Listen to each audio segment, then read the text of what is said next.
Hey everyone, Miss Barber here on Geometry Lesson 1.3, Measuring and Constructing Angles.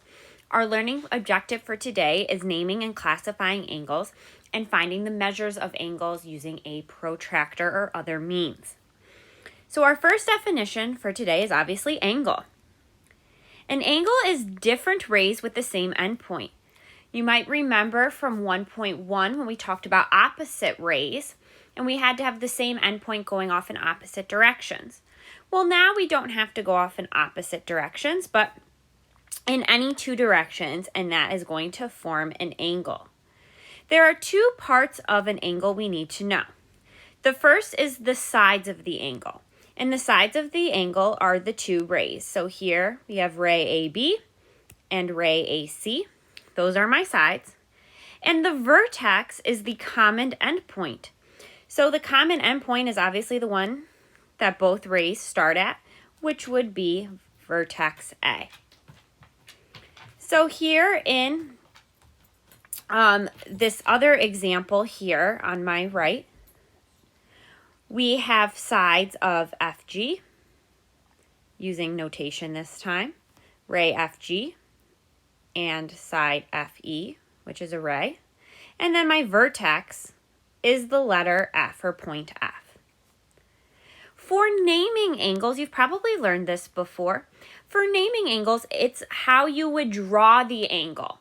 So you have to start at one end, go through the vertex, and finish at the other. So here in my left example, I could call this ray, angle BAC. Again, you're drawing it with your words. You could also call it CAB, going in the opposite direction.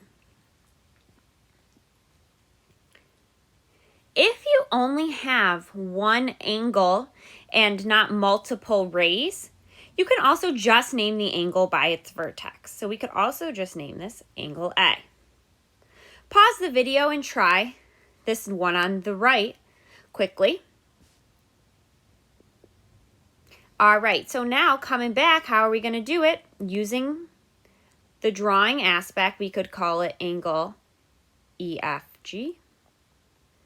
We could call it angle GFE, just by its vertex F.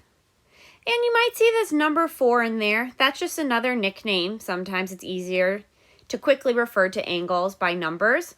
So they'll just put a 4 or some other number in there. It's not telling you it's 4 degrees or anything like that. Just another way to name the angles. So that's naming angles. So now that we name them, let's talk about the different types of angles we have. So notice there are 4 different categories of angles. We have acute angles, we have right angles, obtuse angles, and straight angles.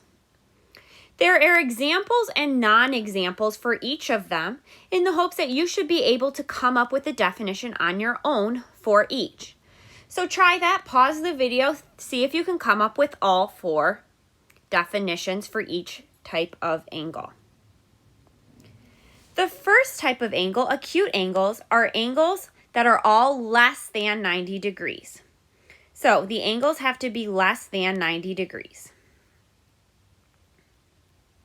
That's acute angles. I like to remember it with usually cute things like puppies and kittens and babies. They're cute because they're little. So cute angles, acute is less than 90. They're little. Right angles, you should see in the example above, are all 90 degrees. So they have to be exactly equal to 90 degrees. No more, no less. Exactly equal to 90. Obtuse angles are big. Okay, so they're bigger than 90. So they're greater than 90. The one thing that people usually forget in our definition is that they still have to be less than 180. You might see up here how one of the non-examples is a 180 degree angle. So they still have to be less than 180. And then finally, straight angles are all exactly equal to 180 degrees. Again, in lesson 1.1, we also called these opposite rays. Opposite rays form a straight line. You could also call it a straight angle. Either one works. All right. Now, in lesson 1.2, we talked about congruent segments. Well, here's the word congruent again.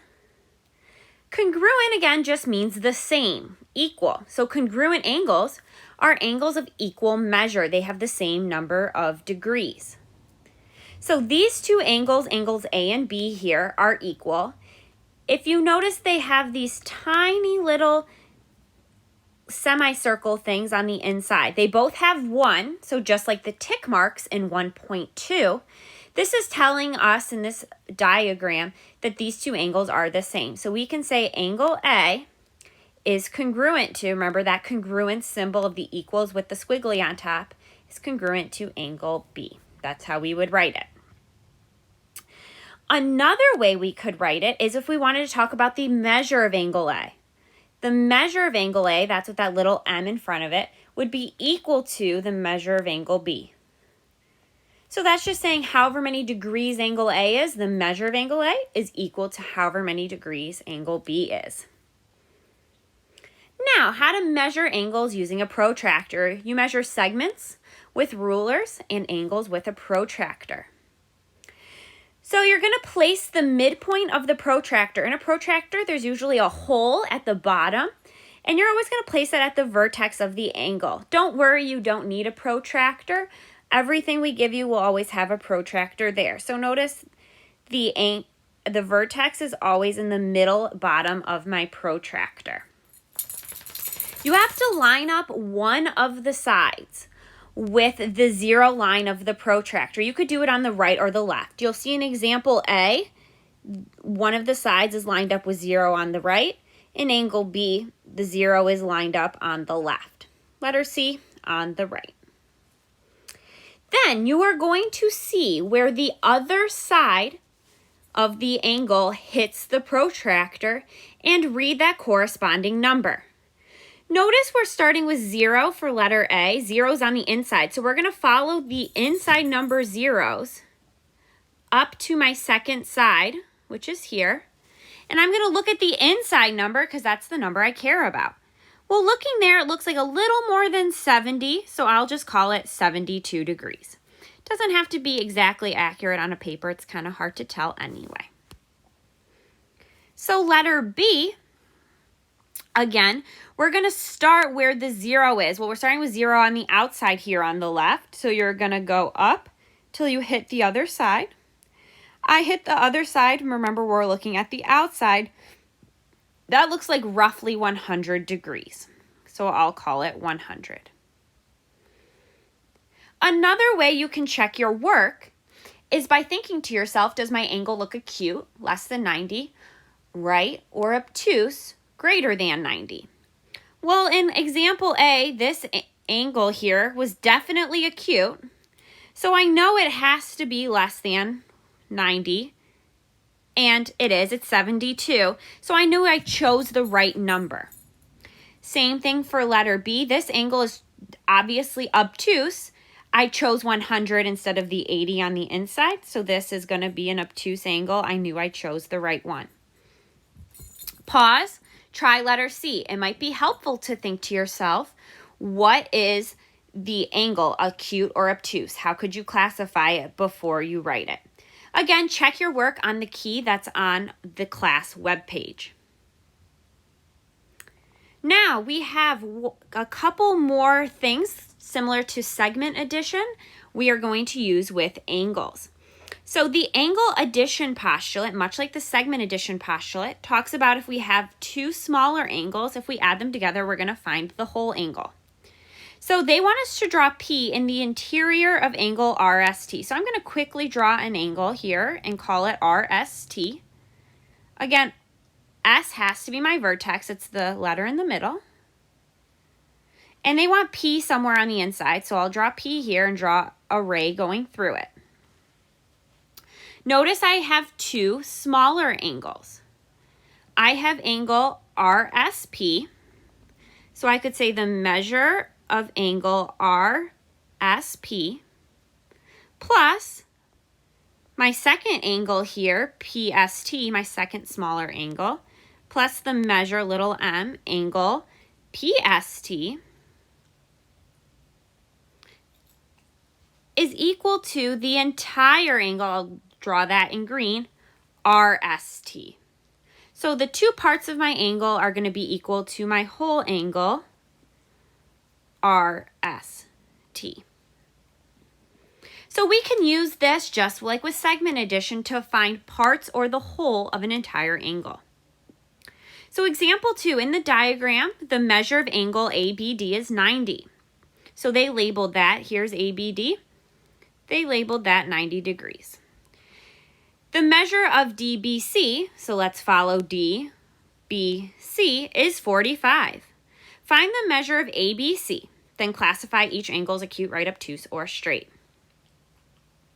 Well, again, being long-winded and writing out the angle addition postulate for each, I could say that the measure of angle ABD, the green angle, plus the measure of angle DBC, the yellow angle, is equal to my whole angle ABC. So the two parts are equal to the whole. Substituting in the numbers they gave us, they told me ABD was 90. They told me DBC was 45 degrees. I still need to find out what the measure of ABC is. So that's going to go there. Well, 90 plus 45 is 135. So then I can say the measure of angle ABC is 135. Now, to classify each angle, ABD was 90 degrees, so this is going to be a right angle. I'll just draw R. You might also see in diagrams a little box that they put in the corner. That also means 90 degrees right angles because they are common. They're going to come up a lot. DBC was 45, so that's going to be an acute angle. I'll just put an A there for acute, less than 90. And then ABC, my whole angle, that's greater than 90, so this will be obtuse. I'll label it O for obtuse. All right, one more thing for this lesson, and that's angle bisector. An angle bisector, just like a segment bisector, is going to be something that divides an angle into two congruent angles or two congruent parts. Because it's an angle, it's going to be a ray. Angles and rays go hand in hand. Notice in the diagram, they told me both parts, ABD and DBC, they have the same markings on the inside with a little semicircle and a tick mark, that those two parts are equal. So just like with segment bisectors, I'm going to say my two parts. This time it's going to be angles. The measure of angle ABD is equal to the measure of angle DBC, my two parts. And again, when you're dividing something into two equal parts, the part is going to be half of the whole. So I could say 1/2 of, or the measure of angle ABC, the whole angle, divided by 2, taking my whole angle and dividing it by 2, would be equal to the measure of angle ABD, which is also the same as angle DBC, because those two parts are the same. So remember, not only are your two parts going to be equal whenever you are bisecting something, dividing into two parts, the part is going to be half of the whole. Example 3, letter A. Let's try this one together. KM bisects JKL. I cannot recommend to you enough that you should always draw a picture in geometry. It makes your life easier because you can really start to visualize things. So I'm going to draw angle JKL, and KM bisects it. So let's put an M there. It's bisecting it. It told me that, so I know my two parts are equal. So I'm going to mark them the same way that it was marked above. JKM was 4x plus 6, so let's write that up here, 4x plus 6. And MKL was 7x minus 12. All right, now it wants me to find JKM, so I'll just highlight what it wants me to find. It just wants me to find the 1/2, JKM. Well, remember, we said that these two parts are equal. So that I know the measure of angle JKM is equal to the measure of MKL. My two halves are equal.